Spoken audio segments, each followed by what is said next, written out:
welcome to the Lyman Wolf Podcast. I am your host, Raceland, and I'm joined today by my co-host, Nate. What is going on, buddy? Not much. Just been playing video games. Playing video games. Do you ever do anything besides play video games, Nate? No, that is my life ambition. What about going outside, seeing nature, interacting with people, stuff like that? I did that when I was a kid. Oh, well, I've you're an had adult now. You gotta go make adult friends and stuff, Nate. Do I? That's true. It is actually very difficult to make friends as an adult, especially if you don't have kids. A lot of times if you have, kids, you can, make friends with other dads. If you don't have kids, you're just kind of like, do I need to make friends? Yeah, especially if you're antisocial and Oh, you're not antisocial. don't really see a reason to make other friends. Bro, we're going to be going out to a concert full of thousands of people here soon. You ready? I mean, I'm fine with that. I just Oh, don't really? talk to anybody. Okay, so I'll keep that in mind when I say, Nate, I really have these tickets to go to this concert. I have no one to go with. And you're like, nah. I'm like, nah, I'll say send Ty. And I'll be like, nah, man. You said it's cool. You said you were cool with it. I would tell you to take Ty. But because maybe it's a Ty don't like concert. that band. He don't like that band. That don't matter. It kind of You matters. guys like music. So, You guys made that abundantly clear in previous Nate, you did really good on the music quiz, okay? yeah. Anyways, that is not why we're here. We are here to talk about TV shows. So we decided, actually, Nate, this was your pick, and what we did is we did a TV show swap. Originally, it's gonna be an anime swap, but I haven't seen enough anime to give to Nate. All the animes I have watched have hundreds and hundreds of episodes, so it didn't really work out that way. So I decided to give him a TV show that I've been begging him to watch forever because he's a huge fan of the original series, and this is the follow-up series, and that is Legend of Korra. And Nate, what was the anime that you gave to me? Mashal. Mashal. For some reason I thought the title was longer, but it's just Mashal. It might be. There might be a underscore part of it that I don't remember. I've always just known it as Mashal. So, what do you want to do first? Do you want me to describe Mashal first, or do you want to describe Korra first? How long do you think you would talk about Mashal? I mean, I got stuff to say. Alright, then I'll go ahead and knock mine out first. Alright, so before you get into your review, kind of go over what Legend of Korra is. For the audience members who may not know what it is. Well, as you said before, Legend of Korra is a follow-up series to the Avatar: The Last Airbender series. Which is awesome. And it follows the latest Avatar, Korra, who is very different from Aang. She seems to be born with just innate knowledge of the elements other than air. Yep. And she is a lot more what is the word I'm looking for? Awesome, great, majestic. Aggressive. Oh, okay. Yeah, that could work. Yeah. No, aggressive. She's very aggressive. Yeah, she's very there's a problem, let me smash it. Which is kind of why I like her character so much. Yeah. I will say I do like Korra as a character. I like all of the characters they introduced in the first season as characters. When we dive more into it, I'm gonna go over reasons why I like it so much and stuff like that. I'm sure we'll get to there. Yeah. So I'll just start with my actual rating. Okay. So out of 5, I'd give this a 3.5 out of 5. Oh, that is sad, but okay. That kind of it's hurts. just That hurts me a barely- little bit. Hang on. Before you go any further, Yeah. 3.5. Where would you Yeah. rank Avatar: The Last Airbender? 4.5. Wow, a whole fucking point difference. That's Yeah. crazy. Now, to be fair, I've only watched the first season of Korra. Now, on that point, there are 4 seasons of Korra. Yeah. I'm just gonna go ahead and tell you. Gotta dive in really fast to my little thing of this. I am in the minority, and I am okay with that. I actually like Legend of Korra a little bit more than Avatar: Last Airbender, and a lot of that has to do with later seasons. Season 1 out of the 4 seasons is, in my opinion, the weakest of the 4. Not a bad season. I do love the season. It is the weakest one. Nate, if you continued the series, which I don't think you will, but if you did, I think you might like it later on because they introduce a lot of cool stuff. But Yeah. just basing it on season 1, I can see where your ranking's coming from. Okay. So the first thing I have in my notes is I would think that if you're having trouble airbending and connecting to the spirit realm and air, all that, maybe a pilgrimage instead of, keeping someone enclosed in an area.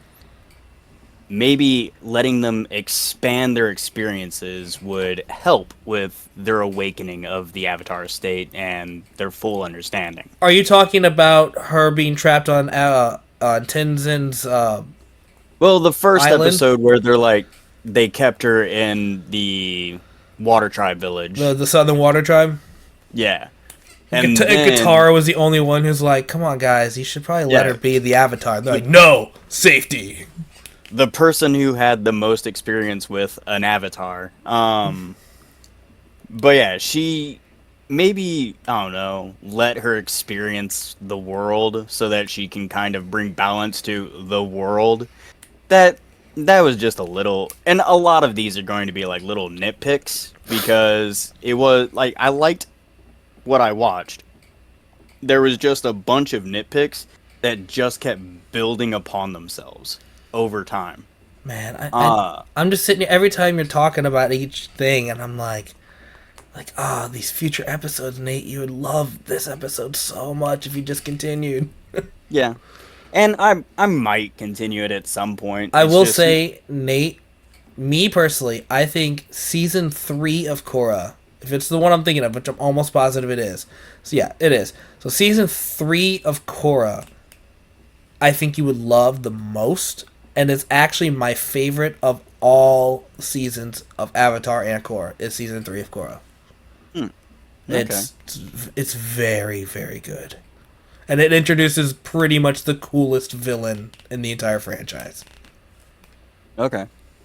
So the next thing I have is an issue I had with the like it's not exactly racism. It's more Okay. like they're I don't know why I laughed. reverse X-Men kind of thing, where the people with powers look down on the people who don't have powers. Yeah. That was a very interesting take to do it. Yeah, that aspect I didn't mind. Like that could be pretty good for story building. Sorry, the way you said it was like, yeah, all the kind of like, it's sort of racism. I didn't mind that. Yeah, no, like it could be good for story building and world building kind of thing. That I understand putting that in the series. Well, I mean, we've talked about it in the past, just you and me, about how, like, in the Avatar: The Last Airbender book series, they had stuff like that too, where it was like Aang made some questionable choices with like diversity between nations. The elements, yeah. Yeah. So the thing that like threw me off of the whole story, that aspect of the story, was that the city of Benders, you don't see very many people using bending at all. Most of it's for like the tournaments and like for like, you saw how Mako was doing like his job as like an engineer shooting lightning into a machine he was and charging yeah. batteries. And Basically. people use their bending mostly for jobs. Yeah, but that's what I'm getting at is that for a city that apparently discriminates against non-benders to only use their bending abilities for like jobs and stuff and not as an everyday like life occurrence kind of thing like you would see in the original series Right. doesn't make sense to me. Like you're elitist about an ability you don't even use at that point. I think what the writers were wanting is to focus mostly on story building and like character development. And that kind of goes into another one of the things that Oh man, that is there kinda a just positive built in there on. somewhere, Nate? Well, yeah, I said I liked it. Like I liked it overall. Okay, It that, like I that said, is a positive. most of this is just like nitpicking that just kept building onto itself over and Okay, over again. okay. Um, like you said, it was supposed to like bring out the character development and built real world building kind of thing. The character development is not great, Oh uh, really? like I love the at new. all. I love the new team Avatar a lot though. I do enjoy the characters, but again, this is the first season, so character development isn't like a big thing Right, and yet. they very much develop way later on in the series. Yeah, Like it continues every they season. but the only character development they actually do get is something that I would normally like. Uh, in the romance department, they really focus on that romance stuff. Um, Man, I uh, can't. I wish I can't wait for you to see what happens later on. so much like the too much actually.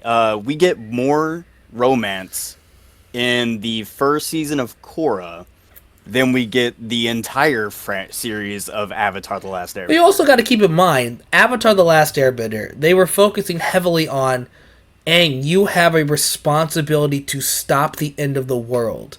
This is more not as serious. Like a lot of Korra's problems are like, we need to defeat this team in the bending tournament type of thing. So it's like I mean, they needed to fix. Yes, I know that the bad guy has a lot to do with season 1 too, but I'm saying is like she doesn't have the pressure that Aang had as the Avatar. So they needed something to be like, well, we could show a lot more well, romance and stuff. the again, and this is it's another more compounding issue, and it's the reason. Like I said, I normally enjoy a lot of romance and stuff, but this was toxic romance. What was This was toxic not. about it? Oh, I mean, let's see here. We have core. Or actually, I have it in my notes. Okay, let's get into it. Overall, the first. This was the last thing I put in my notes after I watched the last episode. Okay. Overall, the first season was good and the action was good, but the love drama was a bit much. The Okay. original had love drama, but it was spread out across the series. This was just the first season. Cheating abounds, and while I still like the characters, I am not a fan of cheating. Right, that makes sense. Uh, I agree with that. but And here's another. I love a good love story, but really kind of wish they dialed it down on the love knot they added for the drama's sake. Bolin liked Korra, but Korra liked Mako. Mako liked Asami, but then Mako liked Korra. And then, knowing the end game of romance for Korra and Asami, it all just feels a little too Whoa, tame. whoa, whoa, whoa, whoa. Yes, Raisin? Are you saying you know spoilers for future seasons? Yes, you've told me spoilers of Oh, this that's right, I have. so many times. I forgot. I Uh, keep forgetting that. Yeah. But also before seeing how it all unfolds, because I don't know how their relationships change throughout the series yet. The current perspective, what I have, feels like Korra took Mako's rejection originally so hard she decided to steal his girl. Uh, It's kind of true. yeah, like, and this is where I like the character development aspect, where I said like the only character development they have in this is basically romance in the first season, and it's not a good version of it, is because Korra, while being a very rambunctious character, and very like let's get things done, man, she cheats so hard. Yeah, it takes her a little bit to. I mean that, and that's a good thing in my opinion. It's like it takes her a little bit to kind of develop herself and realize that she needs to be a better person. That's for later on Yeah. seasons. I guess it's just like cheating's one thing, but the way she cheats is just gut wrenching, honestly. Like, You can look at it as like it showed Aang that he needed to grow up. You can make that connection. no, I'm sorry, buddy. Oh, come on. Look, the first time we get like actual romance going on, uh, Korra decides, "Hey, I'm going to try to steal Mako from Asami." Okay, that's not great thinking, but I can understand she had just heard the story about Tenzin and his wife and Lin, so I understand the reasoning behind that. Immediately she gets turned down. She doesn't take it well. So immediately she decides to go on a date with his brother, who is just such a sweet, innocent, Hey, smitten she little. never said it was a date, okay? He actively told her, "Go out with me," Maybe and he she met as said friends. yes. No, because she turned him down, and he had to convince her. To be friends. No, I'm just trying Plus- to make it positive, no. okay, Nate? Plus, they were already friends. Like, no. So then they go on a really romantic date where he is just pouring his poor little soul into this date. To You try to felt get her to so like bad him. for him, didn't you? I did, especially at the end of the episode when she straight up kisses Mako anyway. Like, and then he sees them kiss each other. I'm just like, oh, poor little bastard. Oh my gosh. And so, first off, she tries to steal Mako from Asami, then goes on a date with his brother, but then betrays the brother in kissing Mako anyway. Like, You could tell Damn, like Korra. you could tell Avatar: The Last Airbender was targeted for kids because that's why my 8-year-old son he loves that show. yeah. Korra is more targeted for the later teens because I that's when guess. all It felt like that's- an episode of Degrassi. because it was like that's with all the like you said with all the romance and all the drama and all that stuff. And that is where it fell short, in my opinion, because it really did not need to focus so much on romance, at least in the aspect of creating so many tangled webs between all of the younger characters. I'm gonna tell you right now that season 1, I think they realized shit we put too much drama nonsense in there, and that's when it stopped. Because the whole love nonsense, like all that stuff, stops after season 1. They were like, we're gonna reel it back a lot. Yeah. I mean, to be fair, they do kind of do that near the end of. No, they don't. I'm lying. Because Mako like helps Korra, and Asami gets jealous, and then eventually he's like, "Oh, but Korra, I love you," and then Korra's like, "Oh, I love you too," and then Asami's like, "Guess I'm a chopped liver. I'll still hang out with you guys." Nate, though, I know you even feel though my bad. I know you Boyfriend's f- cheating. I know you feel bad for Bolin. If it makes you feel any better, if you start season 2, he does end up in a relationship. So, I mean, that's something to look forward to, right?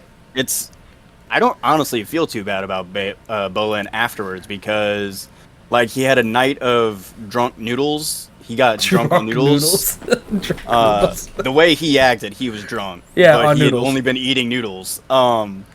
So he had that, and then by the next episode, him and his bro were okay, and him and Korra were okay. Like, I will say that is one of the most forgiving characters I've ever seen, ever in anything. Bolin's awesome, okay?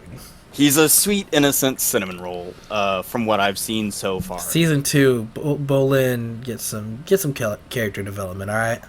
So that was like, honestly, the love drama is what dropped the series. Okay, I can an understand entire that. point.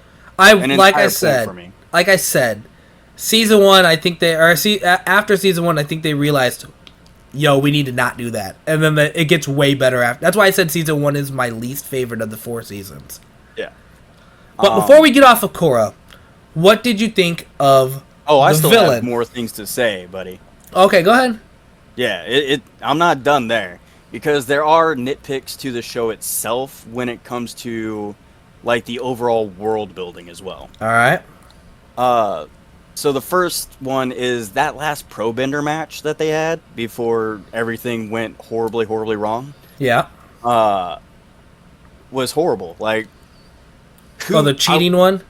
yeah, I want to know who sponsors the actual pro bending events, because you've just had a clear cheating to the point where everybody in the audience, everybody in who is listening to the radio, because the announcer is constantly claiming all the cheating that's going on. Like, this is blatant cheating. Who is sponsoring these events, and how much money are they now losing because they've just lost all credibility to their matches? You'll find out in season 2. Yeah. It is like, that is, if this was in a real world sport, the team would be investigated, the refs would be investigated. Nah. The champion Wolfbats, which, by the way, damn it, why did, like, I love that name. Fucking, I hate them though. Like, fuck. When they lost Wolfbats. when he lost his bending, where you're like, "Fuck you, good." Yeah, I was like, you deserve it, bro.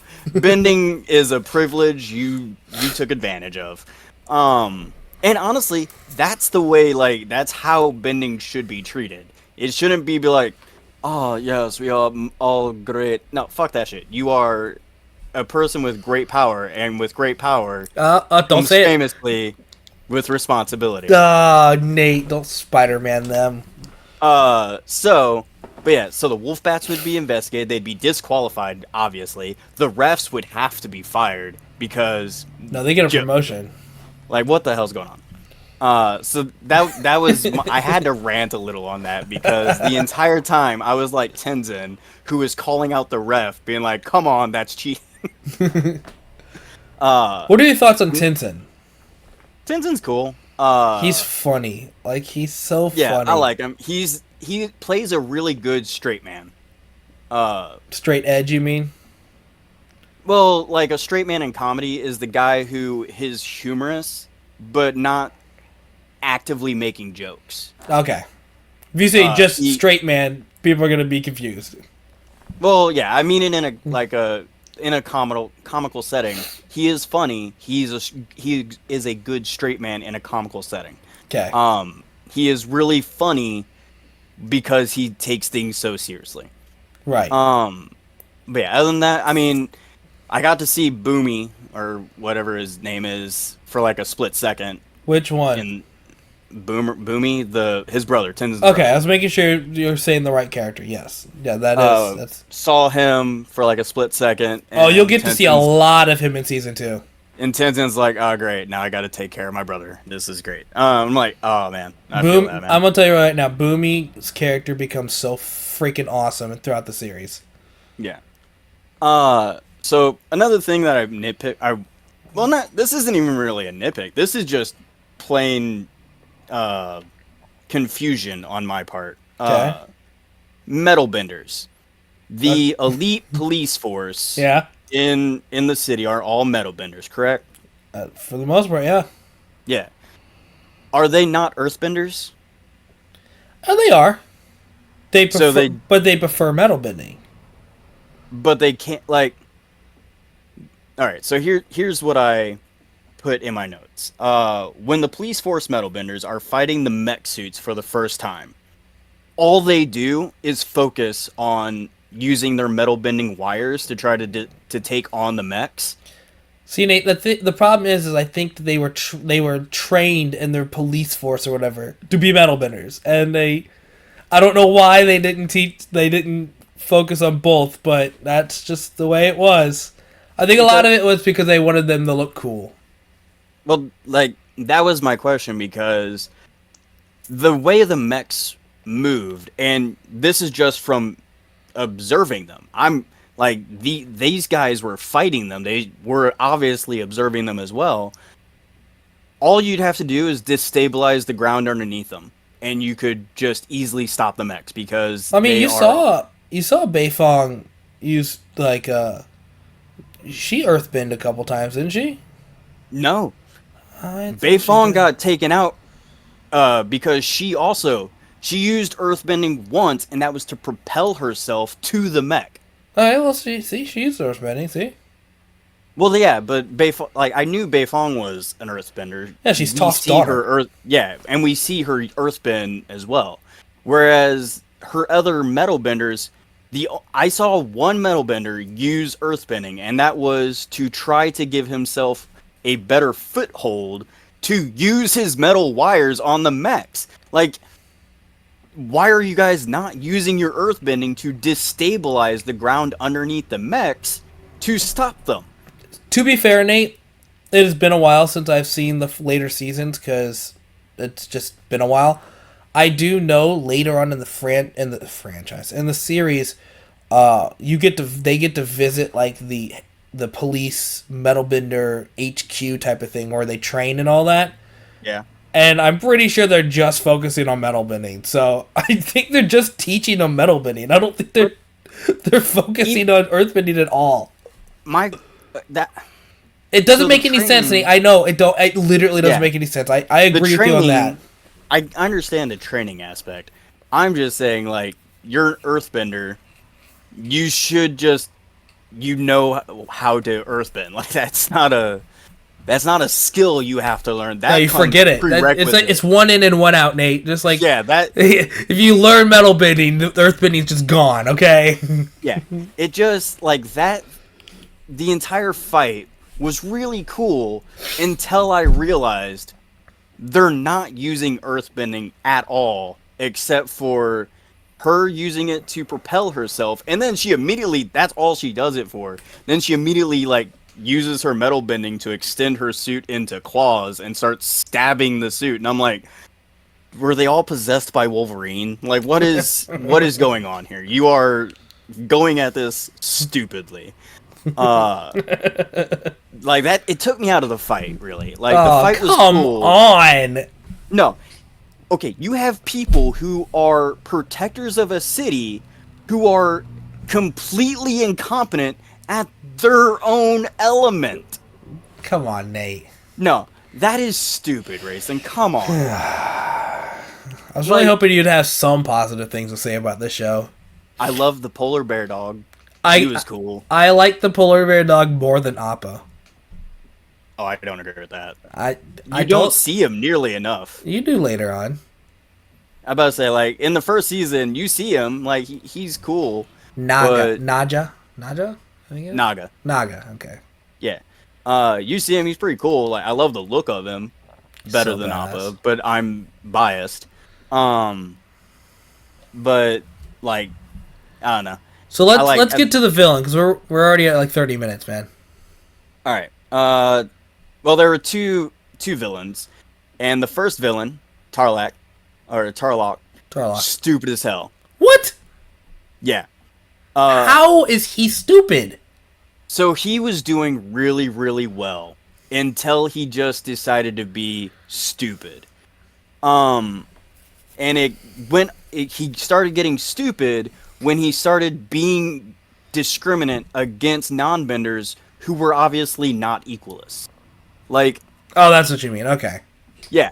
He's like, oh yeah, they could be equalists.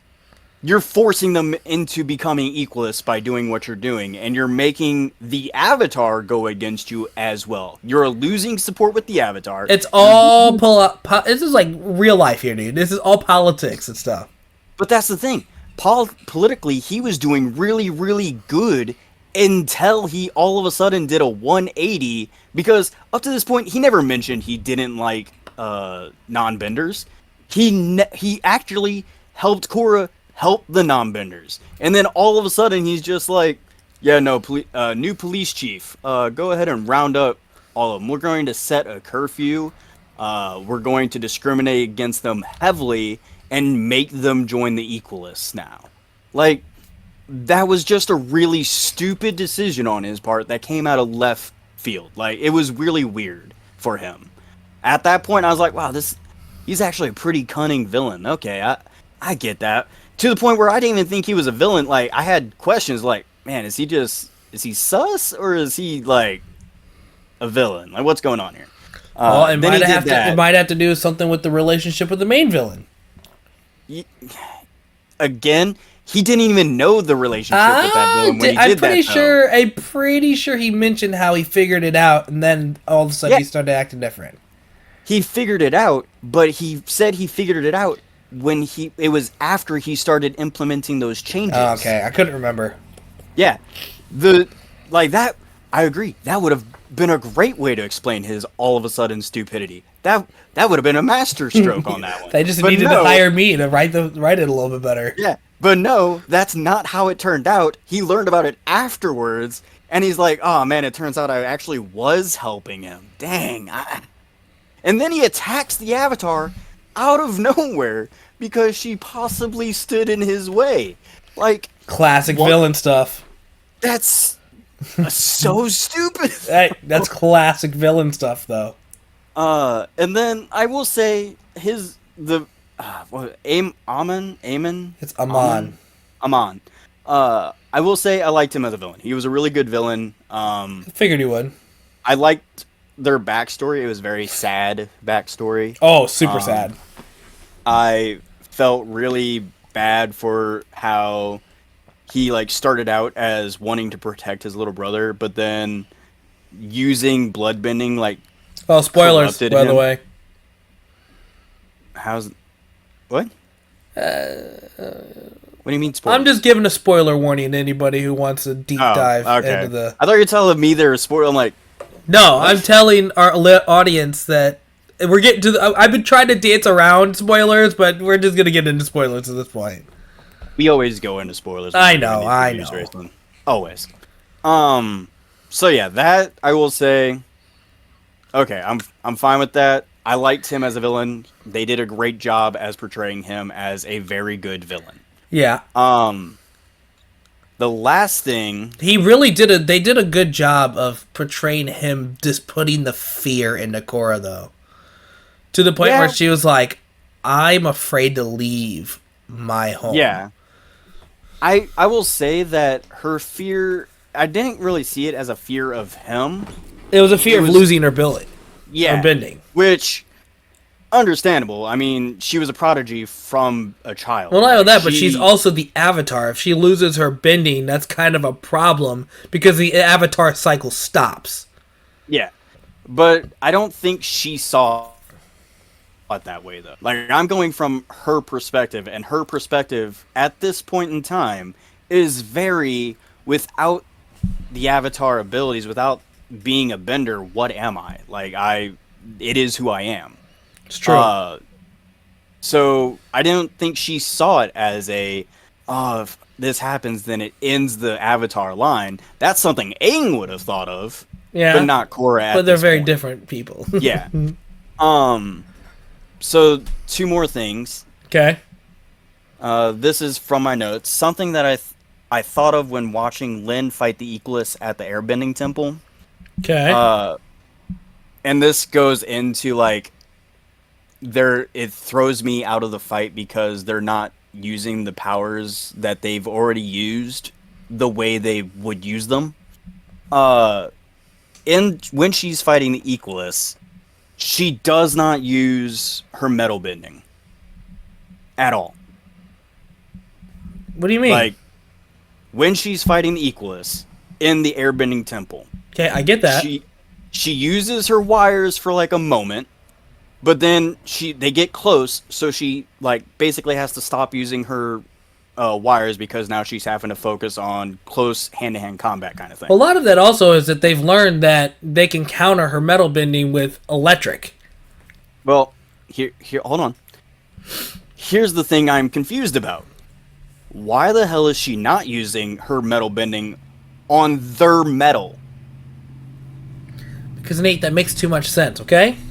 I understand not using the metal or the maybe it's bending. How Toph, when she invented metal bending, she has to grip it and hold it and stuff like that. And she's not like Magneto, who could just be like, "Oh, any metal." That's all. Okay, that would be a great explanation, except she actively grabs the parts that are metal when she's fighting them. Okay, Nate, again, I wasn't in the writer's room when they... I know. I'm just telling you, what my reasoning behind this was. Why it kind of threw me out, because she is a great metal bender from what we've seen. Yeah, she's Toph's daughter. Makes sense. Yeah, and yet she only uses it for the wires. I have no idea, buddy. It was odd. But then, let's see here. Yeah, so they gave reasons why they couldn't use their metal bending on specific spots in the season. Yeah. There was the mechs. They couldn't use their metal bending on the mechs themselves Because it's tungsten? because it was, I think, Carbon. platinum. Carbon, maybe? I don't remember. No, it started with a P. I want to say it was platinum. Probably. It was like pure something, pure platinum or something like Yeah, tungsten's a type of metal. What an idiot. that. They couldn't use their metal bending on the mechs. Then they also couldn't use it on a door. They again specifically said we can't use it on the door. It's made out of the same material as the mechs. But nowhere do they say that the outfits of the metal parts of the outfits are used Maybe it's implied. with that. Well, the reason I don't think so is because when they first said it for the mechs, they all act like it's a very rare metal. Like they wouldn't be able to just kind of use Nate. it for just random outfits. Nate, kryptonite is also a very rare metal in DC, and yet Lex Okay, Luthor but has that's- a shit ton of it. So But that is also decades and decades of storytelling that kind of have to do that, or we else don't you're need decades. going to- We have 12 episodes. Okay. That's what I'm saying. Like, DC can't afford to do that because they have decades and decades of work to go in. This, using that, would not work. And it doesn't work for me. All right. So, the last thing, and again, this goes into the first point I made about how benders in the city don't seem to actually know how to use their bending abilities other than their jobs, Yeah. which shouldn't make them feel superior at all. Bending warriors suck ass in Korra's time. Bending warriors? Yes, anybody who fights with their bending abilities suck ass in Korra's time, except for Korra occasionally. And Mako. No, Mago's good at the sport when he does it in the sport. Their job, yeah, I'm thinking of they're season really 2. good in that stuff. But when it comes to a fight, Mako does some. He gets in a couple of shots, but for the most part, he Hey. acts like Aang when he first starts to learn how to fire. Yeah, I was thinking of season 2. Like, and that's not just Mako. Every single person who is a bender who fights acts like they've not fought with their bending abilities whatsoever. They probably haven't And it- though. That's the whole point of the show is supposed to be Republic City is supposed to be the place where everybody can be coexist and we don't have crime and we don't have segregation. So a lot of people don't need to fight like in Avatar not in the Avatar's time period when everybody's at war. But I'm not talking about the civilians. I'm talking about the people who actively are supposed to be fighting, like the cops, the thugs, all of them. Like they are not the we're peaceful people. No, they are fighters. Their professions are crime and punishment. That is kind of their thing. The guardians of the air temple, like you are straight up the guardians of the last airbenders, and y'all weak as fuck. Yeah, but they're also on a peaceful island. They probably mostly do meditation and shit. No, I'm talking about the people who are there specifically I to know guard. who you're talking about, Nate. If your job is to guard, like your job is to prevent physical harm, you need to know how to fight. I'm sorry that not everybody can be Toph, okay? I'm not talking about earthbenders. I'm talking about earthbenders, firebenders, waterbenders. I know what you're talking about. Like, I'm still gonna stay by what I said. I mean, Toph is a good fighter, at least in the original series. We haven't seen Toph yet, other than a flashback. So I don't know anything about that. But again, you should if your job is to protect and your job is to fight, you should know how to fight. they were all acting as if they've never fought with their powers before. And if that's the case, why is the chi blocking such a disadvantage to them? I don't know. Like, Thanks for tearing apart one of my favorite shows, man. dude, I tried to warn you not to let me watch this. You're the one who kept insisting. I didn't have anything else to give you. So that it just kept throwing me off. Another one of my things that and this part really cracked me up because like I both loved it and it also really highlighted the point I just made. Tenzin's kids, they know how to fight with their powers. Those kids are like, they are armies upon themselves. Can you take a guess of what my 8-year-old son's favorite character is in the show? The little bald-headed child who uses airbending through farts. Yep, that's exactly right. Yeah. I figured. But He thinks it's so funny. those kids took out 3 whole squads of chi-blocking Equalists when the entire force of the Temple Guardians and Lynn's elite cops were just decimated. And oh my gosh, it was just like, it made me laugh, but also made me like, y'all failed in your lives. That's so terrible. It is. Like, I was so hyped for seeing, like, when they first introduced the battle mending cops and, like, them swinging in through, like, Spider-Man-esque style. I'm like, okay, these guys are cool. And then I see them actually fight, and I'm like, oh my gosh. Guys, no. It's like if Spider-Man only used his webs and nothing else. I mean, that's the way to go, right? That's what you're known for. No, you need to mix it up. You need to know how to actually fight. You need to know, like, It Spider-Man worked. at Hey, least- it worked for the Iron Fist TV show. He didn't know how to fight. No, it failed. Oh, my bad. Yeah. The only one that was a decent fighter, even with her metal building stuff, was Lynn. Yeah, Like, of course, she's Toph probably would drilled it into her freaking skull Yeah. a billion times a day.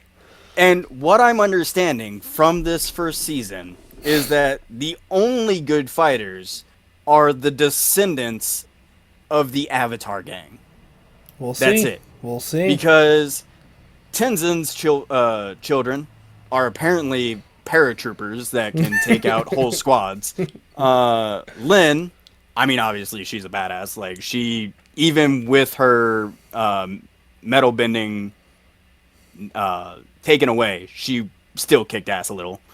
And when she did have her metal bending, she was representing Toph properly.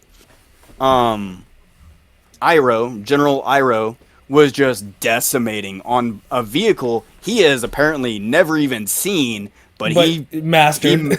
he mastered it quickly, and then even used his jet propulsion fire flames to get to every other plane to take them down. Like, yes. So this thing is called an aeroplane. Interesting. All right, I know exactly how to use it. So let's go. Yeah. They're dropping bombs from above me. I'm going to send a fire blast above me and blow them up. Like, yes, that's how you fight with your bending abilities. See? So all of descendants of the Avatar gang inherited the fighting prowess of the Avatar gang. Makes sense. The rest of the world became crippled. That's fine. It's not fine at all. But yeah, so that was my issues with this first season of Korra. So 10 out of 10 is what you're saying. Let me make sure. Let me go through my notes real quick. Make sure. 5 out of 5. I mentioned X-Men. I was really proud of that one. I'm sure you were. The love drama knot that was so tangled. And I feel like it can only get more tangled considering I know how it ends. Psh, no tangled around here. Let's see here. Yeah, no, that's it. Okay. So that was mine. It is a 3.5 out of 5. One whole number less than its predecessor. All right. And we've run out of time, so I guess that is it, right, Nate? Yeah, I guess you don't need. I already know you liked Mashal. No, so you don't really. You don't have any idea what I haven't even told you anything. I have not revealed anything. I know. I've seen it. I know you. I know. All right, you let's get into this review. It's gonna be kind of a short one. 'Cause I don't. Yeah, yours was 45 minutes long. Because it was just nothing but bitching. So I know how eager you were to hear my opinions of this, so I made sure to write down a bunch of them for you. I know. All right, so Mashal is basically the anime version of Harry Potter. If Harry Potter had no magic and was just like the world's strongest buff guy on the planet, who just did nothing but work out and train his muscles. I will say, and was really stupid. Also, I will say, calling him buff is a little misleading because he's very anime-esque. Like, he is muscular underneath, but he doesn't. What would you say? What word would you use there? Athletic. Okay, very athletic Harry Potter. Yeah, who is also really stupid. I always called him like the crossover between Harry Potter and Saitama. That's true. It's very Saitama-like. Yeah, like he has the body type of Saitama and the strength of Saitama. All right, let's get to my review right off the bat. It is a 1 out of 5. That's a lie. No, it is.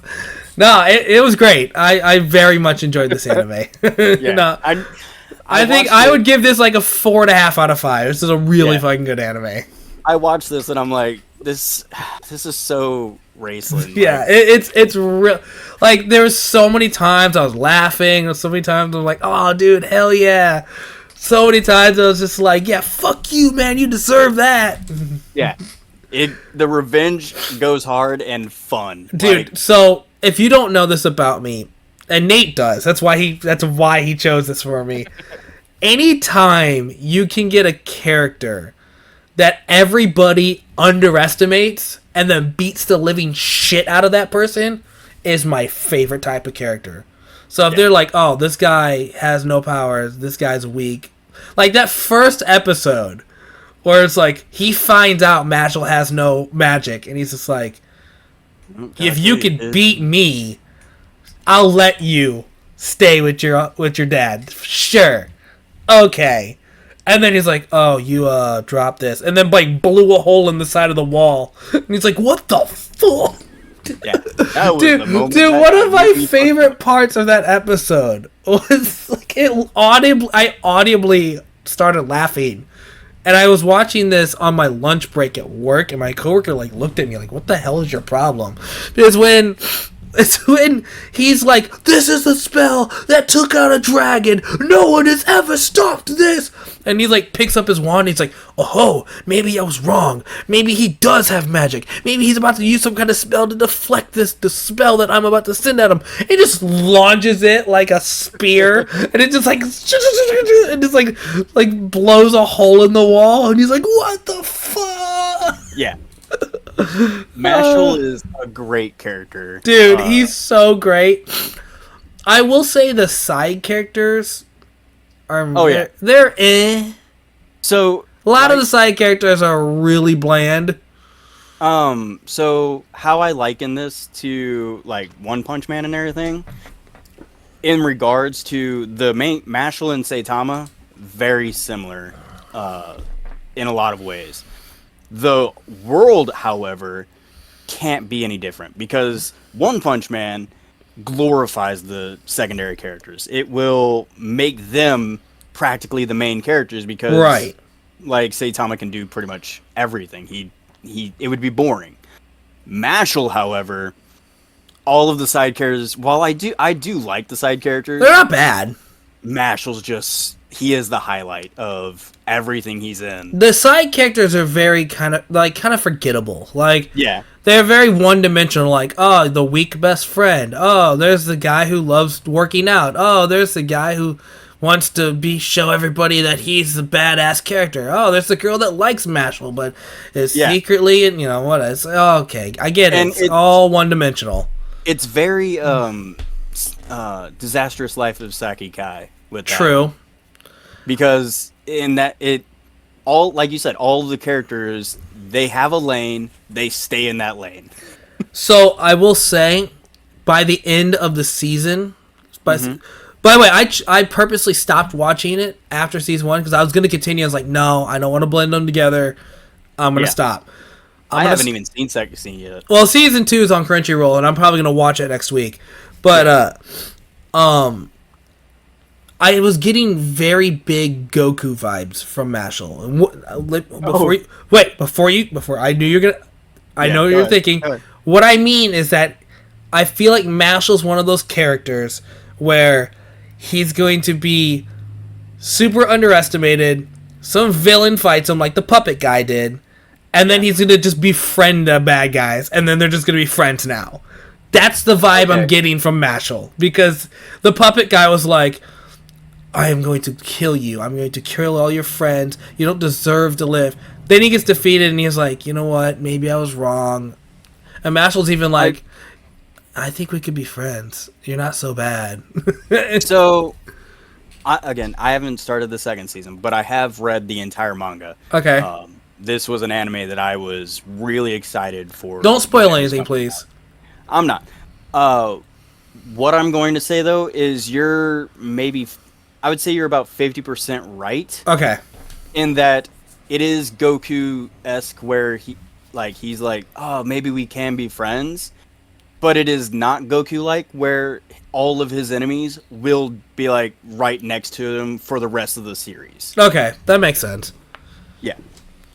And I'm very interested because the last 2 episodes started introducing this evil organization that was crazy powerful, and I'm like, dude, I'm so curious of what that's all about.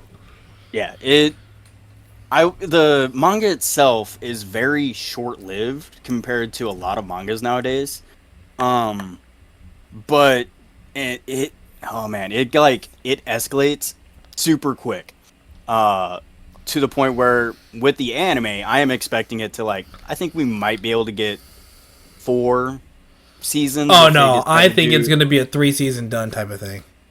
Well, with everything in the manga is what I'm saying. Gotcha. With the pace that they did with the first season, I think they could do 4 seasons for the whole manga, and that's how quickly it's going to escalate, and it is just going to get bigger and bigger, very much Dragon Ball style. I do like the I guess the Chancellor, is that his name? I don't remember his name, but I really liked him because he's just I think he knows he has no magic, and he's just like, yeah. Oh yeah, he does.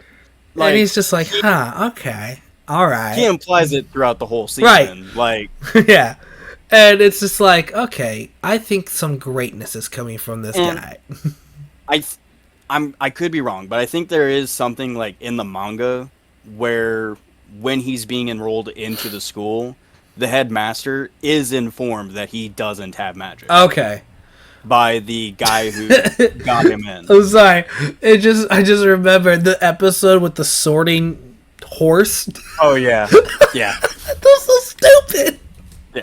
What do you think about how Mashal kept trying to trick everybody into thinking he has magic by just using his muscles? And he's just like, this is ab spell. Yeah. What? All of his magic is literally just body parts. This is deltoid. And I just like how every time they're like, you're gonna be defeated, and he's just like, okay. Sure. And my favorite scenes in the anime, it was kind of a throwaway scene in the manga, but in the anime they did it so well where the one guy threatens Mashal's friends over a cliff and then drops them. Yeah. And Mashal just zooms down like the Flash and saves them, and the guy's just like, what did I just witness? What is this? And he's like, oh yeah, my friends were not actually in the bottle you dropped. You know what? You're not such a bad guy. I think you actually care. It's like, no, man, I was gonna kill your friend. No, you weren't, man. You're misunderstanding this. I did not think you could do that. But no, I also man, I will say your impersonation of Mashal is very spot on, which just reminds me how much of like Mashal has taken so many aspects of so many other media that I didn't even realize until you were imitating him. But the personality wise, he's so much like Mob Psycho. Oh yeah, I got very big Mob Psycho vibes from him. So we have the side characters are like Saiki K. Power wise, he's Saitama. Theme style, Harry Potter. Personality, Mob Psycho. Yeah, it is a very good anime, and Yeah. I could see this easily being like in my top 5. It's super good. Yeah, I want you to watch it. But I've heard about it. You've told me about it. I've heard I've heard YouTubers talk about it. I've heard multiple different media sources talk about how good this is. There's a guy at my work who just started, and he's super into anime, which is great because I finally have somebody else to talk to anime about. And I mentioned how I was watching Mashal, and he's like, "Oh, dude, that anime is sick." I'm like, even he knows about it. Yeah. Well, like I said, like it is very much the candle that burns the brightest dies out the quickest kind of thing, because this series, like I said, did not last very long, but what it did have in its chapters was really just awesome. Like the action is great.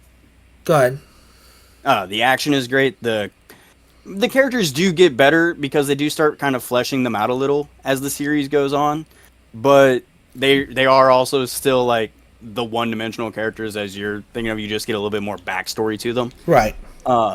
and the events in the world are just like, what the fuck is going on in this world? Like, what is this? Well, I've seen TikToks where a guy will go around interviewing people like at Comic-Con and stuff, and he's just like, if you could have an anime based on anything you want, what would it be? And one of them was like, Harry Potter. And he's like, well, we already got that. And he's like, yeah, well, I want one more towards Harry Potter, not... He goes, not Saitama Harry Potter. Yeah. There was another manga I read, which was actually the reason I gave Mashal a chance, because, I mean, muscle magic kind of thing. Right. Doesn't really sound interesting to me. But I read a manga where the main character, literally, it was this, except the main character genuinely believed he has magic. It's just body magic. But he lived in the woods of like these ancient monsters and all that, and he just kept killing them, and that turned out to be training for him. So when he came out, he thought he was magical, and everyone's like, "Oh, you do have magic." And he's like, "Yeah." And then he actually used his magic, and they're just like, "What spell did you use? All you did was punch him." And he's like, "Yes, my fist magic." Like, what? That's not magic. That's, yes, my almighty body magic. Like, Yeah. he genuinely believed that. And so liking that manga got me interested in Mashal, and then it just took off from there. Mashal became a great, I wouldn't say it's like my top 10, but it probably in my like top 20 mangas that I've read recently. Okay, good. Well, yeah.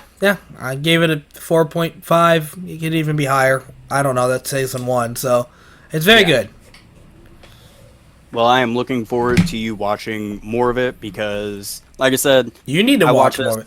All right, before we end, though, do you think you will continue Korra?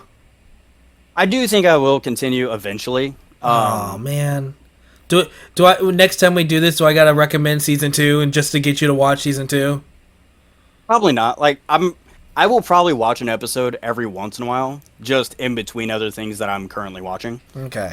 Because like I said, it gets so much better. Season 1 it does have problems, which I understand, but man, it's just stepping stone to such great show later on.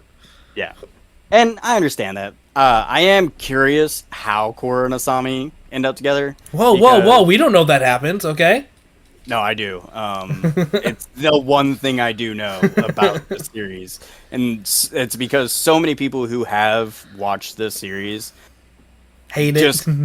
No, constantly talk about how they love Korra and Asami being together. Well, yeah, it was one of the first openly lesbian couples in a Yeah. Nickelodeon show. So, like, that is the one thing I know about this show, and that's because anybody I know who has seen this show, that is the one thing they constantly rave about. And People I am tend to forget curious- that Avatar and Korra are Nickelodeon series. So having Yeah. an openly gay lesbian couple at the end is kind of like crazy. I will say that again. First season, from the perspective of the first season, that just sounds like Korra just cuckolded the fuck out of Mako. But also considering the end of the first season, Mako deserves it. He's a dick. in the They're- first season, he's a douche. Like Asami and what is his Bolin. Bolin.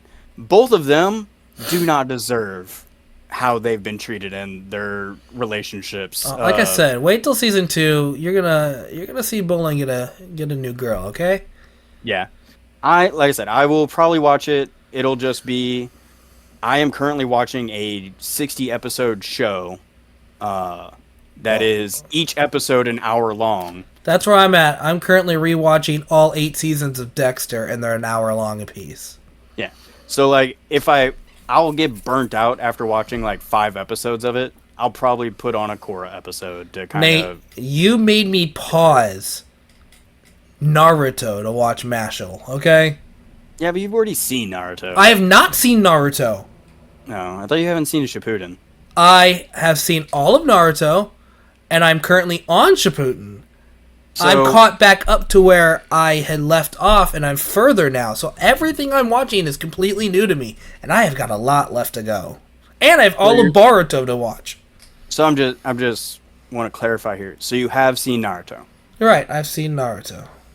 but you said you haven't seen Naruto Shut up, Nate. We're not this. because All right, we're gonna. Here's the outro, guys. I just want to make sure because you were talking about Shippuden, so you're saying that Naruto Shippuden is Naruto. No, Yes, I was using the abbreviated form. like Dragon Ball and Dragon Ball No, Z. those are all different shows. Anyways, thank you guys for listening to the podcast. If you made it through our 45-minute rant on how Korra sucks and my 20-minute talk about Mashle. First off, I didn't say it sucked. I said it was pretty good. Just a lot of nitpicking because. Oh there yeah, are a it lot was of things pretty that- good. Here's an entire fucking paragraph page of notes of how much I fucking hated the show. Look, that's how you know I actually liked the show because I paid attention for it to actually annoy me. I know. Alright, thank you guys for listening. Like I said, if you ever want us to do this again, I don't think Nate wants to do this anymore. We'll see. Well, I mean, I said we wouldn't be doing the anime picks anymore because you don't have anime picks to do. We can do the show stuff. Yeah, if It's we not pick anime. shows, I'll make sure to make you watch the entire 8 seasons of Dexter. It's fine. Good. I watched the first season. I don't need to watch any more of that. Alright, we'll see you guys on the next episode. See you later.